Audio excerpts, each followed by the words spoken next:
I am Chelsea. A few weeks ago, my father, who had been battling illness, passed away. Regret lingers within me as I wish I could have shared with him the joy of meeting his grandchildren. These thoughts escaped my lips, accompanied by a heavy sigh. I got married 5 years ago, at the age of 25, and during the ceremony, my father and I made a pact. I promised to inform him first when I got pregnant. Sadly, that promise remained unfulfilled. My only regret about my father centers around this unkept promise. His illness had been discovered a year ago, and since then, I devoted myself to doing everything I could for him. Regular visits to my parents' home and the hospital with my mother became a routine. I increased the frequency of phone calls and video chats, exhaustively exploring every avenue to support him. Despite my efforts, a lingering doubt persists. Could I have done more? As I mull over these thoughts, my mother, sitting beside me, reassures me, "You did well, Chelsea. Your father would be satisfied." Just then, my sister Portia returns, accompanied by the family lawyer. The mid-40s man hands me his business card, introducing himself as Samuel, the attorney. My mother guides Samuel to a seat, and as soon as he settles in, my sister blurts out, "I heard from this lawyer that Dad left quite an inheritance." I quickly clarify, "It's not all for you, Portia." Her expression sours, and we exchange glares. Our strained relationship, exacerbated by my sister's distant attitude since our father's illness was discovered, hangs heavily in the room. I try to address the tension, stating, "I may have said it wrong, worried about him, but you don't have to be so stubborn." She retorts, "I'm not being stubborn. I live in the city. It's not easy to come to the countryside." Our argument reveals deeper issues, and the lawyer intervenes, urging us to calm down. Apologies are exchanged, but the lawyer redirects the focus, stating, "As I mentioned on the phone, I have your father's will." My mother inquires when this occurred, and Samuel responds, "A few weeks before he passed away, he contacted me." The lawyer had visited the hospital, where my father, with his primary physician present, had finalized his will. It had been arranged for the physician to inform the lawyer upon my father's passing. Now, with a white envelope in hand, the lawyer places the will in front of us, confirming, "This is the will, undoubtedly in your father's handwriting." I murmured as I verified the characters on the envelope. My sister Portia appeared somewhat irritable, but she dismissed it, saying, "Never mind, just tell us what's in it." "I'm busy. You know that very well," she added, addressing the lawyer with a wry smile. With that, he opened the envelope, revealing a single sheet of paper. The contents outlined that, aside from the house and land, my father's inheritance included some savings and a storage shed. While we were aware of the house and land, the mention of a storage shed puzzled me. As I contemplated this, my sister, visibly annoyed, interjected, "Wait a minute. You didn't mention the farm." The lawyer acknowledged the oversight and explained, "Yes, the farm your dad used to work on as a hobby." He recounted how, after turning 50, my father decided to close his company in the next town and focus on farming near our home. Despite initial objections from my sister, who opposed the decision during her college years, my father persisted, finding joy in the physical activity of farming. Now, my sister insisted that the farm should be part of the inheritance. The lawyer, reviewing the documents, quickly addressed this concern, revealing that the farm was rented land. My sister expressed disappointment, realizing we didn't own the expansive piece of land as she had thought. The conversation then turned to dividing the inheritance. The lawyer suggested giving the house and land to the wife, my mother, leaving the rest to be divided between my sister and me. The savings and storage shed were up for distribution. My sister eagerly claimed the savings, valuing at about $100,000, declaring triumphantly, "I'll take the cash." However, I objected, emphasizing my position as the oldest daughter.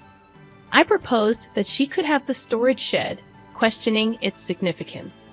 Despite my objections, my sister was adamant about her claim to the cash. The lawyer clarified that the storage shed was a small building next to the phone, approximately 65 square feet, resembling the size of a small bedroom.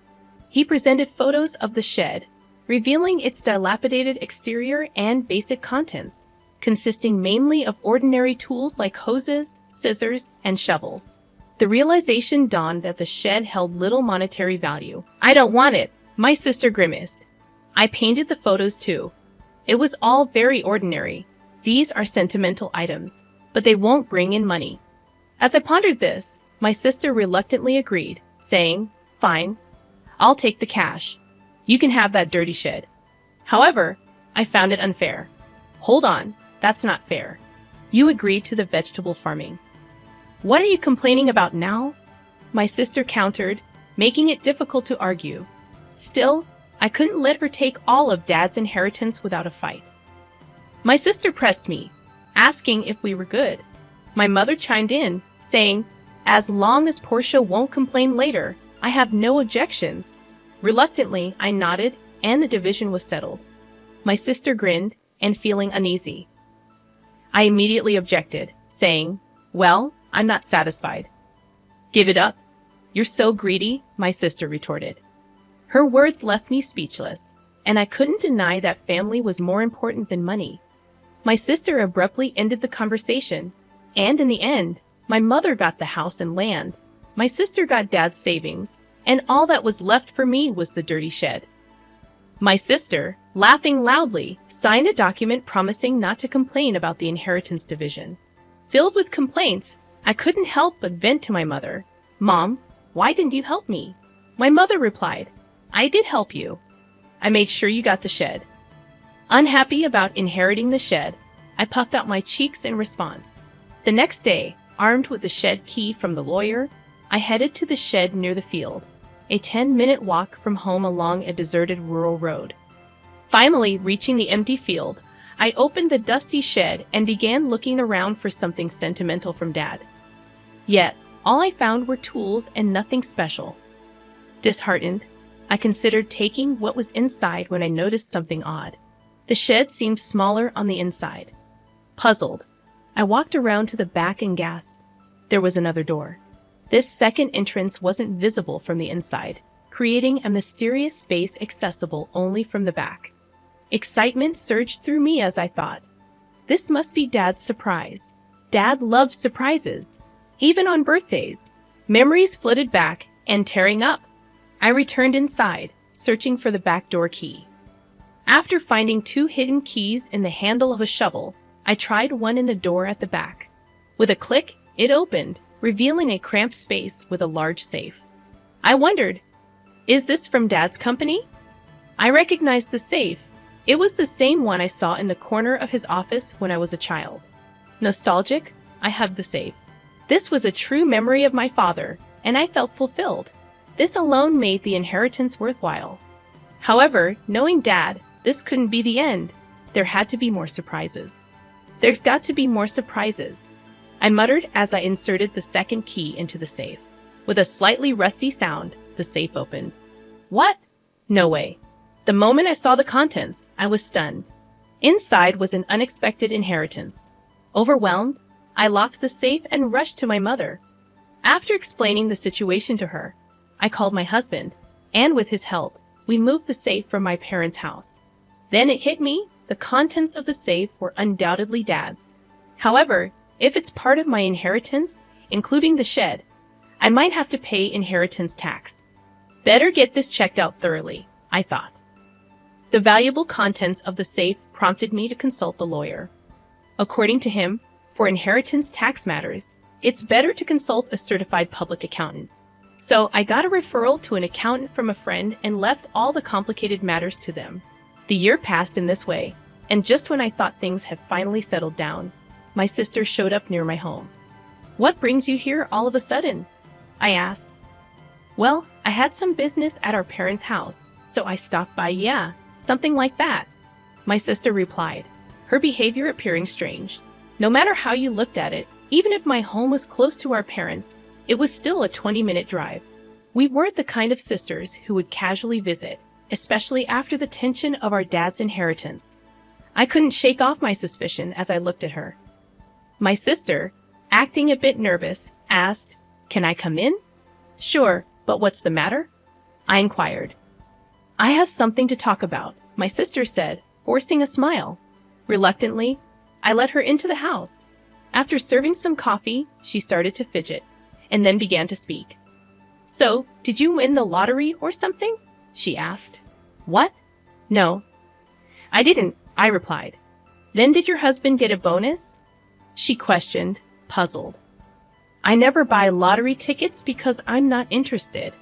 My husband, who's a salaried worker, does get a holiday bonus, but it's not that time of year, I explained.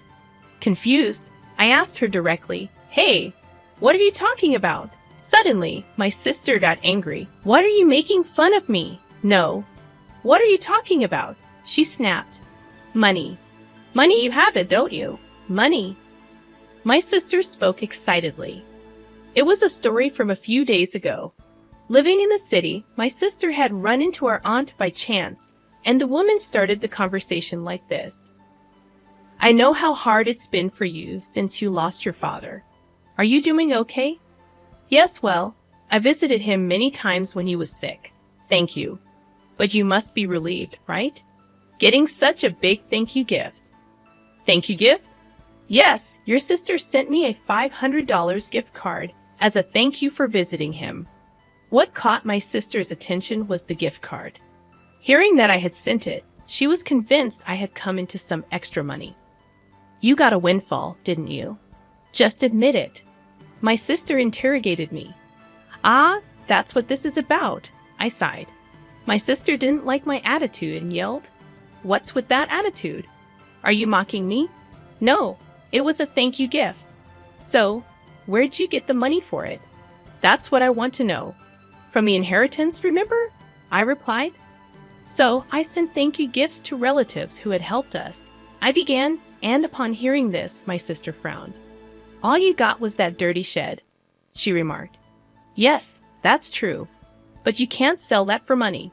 However, there was a safe inside it, and that's where the real inheritance was. A safe? A real inheritance? I carefully explained to her about the watches in the safe, all valuable items collected by my father as a hobby during his lifetime. However, I didn't know their exact value. On the other hand, the remaining savings were about $100,000.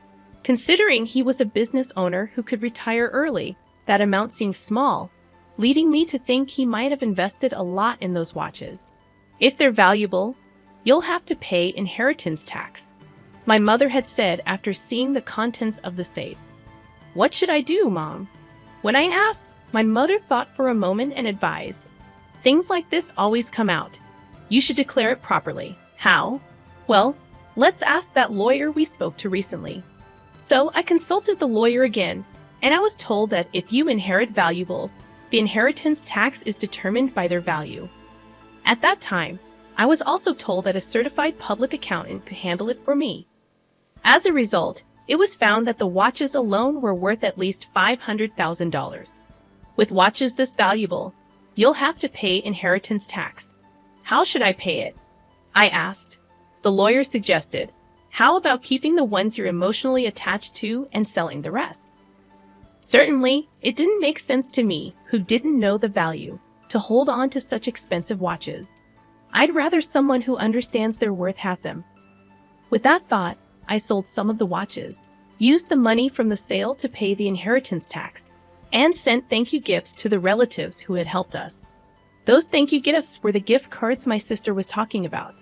By the way, what I kept were items like the pocket watch my father often wore.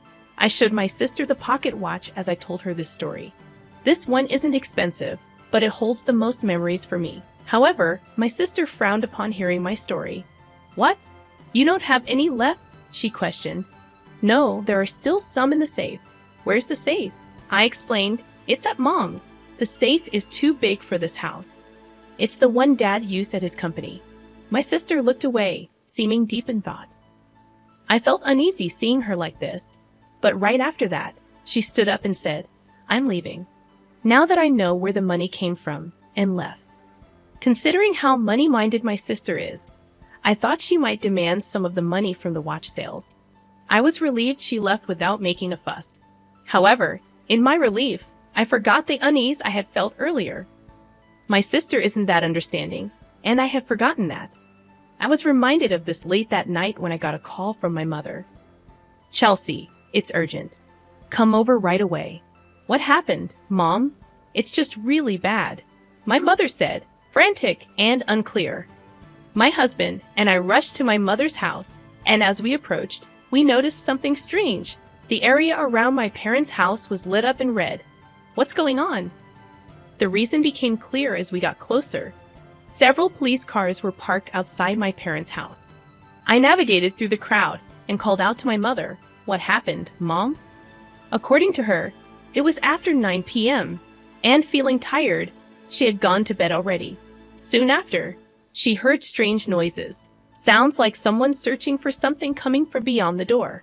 Oh, it's a burglar, my mother instantly thought. However, she was the only one in the house, feeling helpless. She decided to escape through the window. Looking back, she saw the light of a flashlight moving inside the house. This is definitely a burglar, she was convinced. Running to the neighbor's house, she urgently said, "Help! There's a burglar."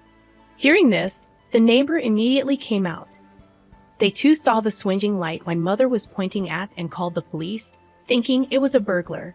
However, it wasn't a burglar at all. It was my sister who had sneaked into the house to rummage through the safe after hearing my story. Neither my mother nor the neighbor had any way of knowing this. Soon, the police arrived, and naturally, my sister was shocked. Realizing she was in trouble, she tried to make a quick escape. Of course, it's her own family home, so there's no need to run. Yet, in her panic, my sister thought she had to escape. In her rush, she bumped into the open door of the safe. Just then, the already unstable safe toppled over, falling right onto her as she tried to flee. So, Portia got trapped under it. Yes, that's what happened. Is she okay? I asked. She was taken to the hospital by ambulance, but she keeps saying her leg hurts. What on earth was she thinking? I was truly dumbfounded.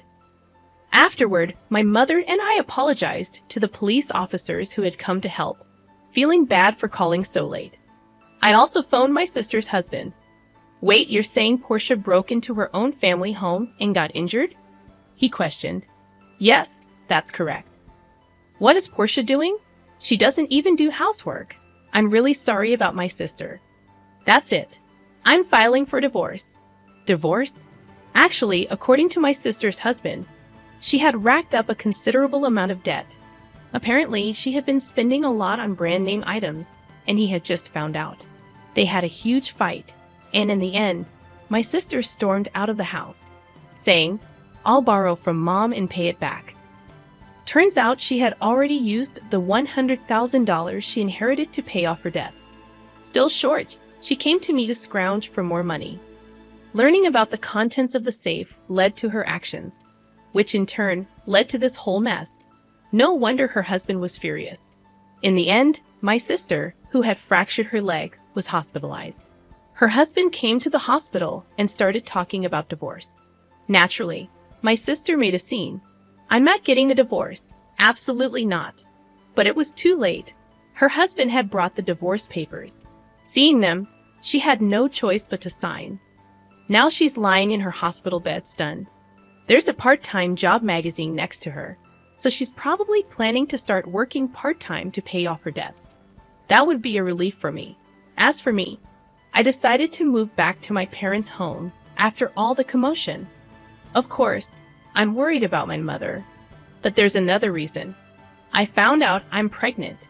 My husband and I talked it over and decided to move back home and have my mother help us with the children and childcare. I wish I could have told my father about the pregnancy while he was alive, but I'm sure he would be happy for us. So I'm looking forward to giving birth to a healthy baby.